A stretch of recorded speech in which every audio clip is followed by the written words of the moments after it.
What's the meaning of airflow? Airflow. Airflow.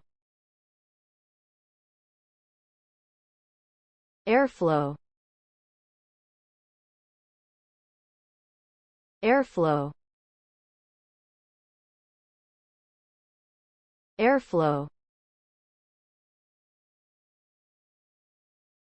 Airflow refers to the movement of air in a particular direction or pattern.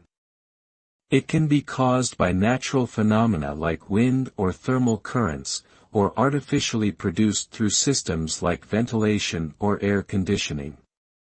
Proper airflow is important for maintaining healthy and comfortable living and working environments, improving energy efficiency, and ensuring safety in industrial and hazardous settings.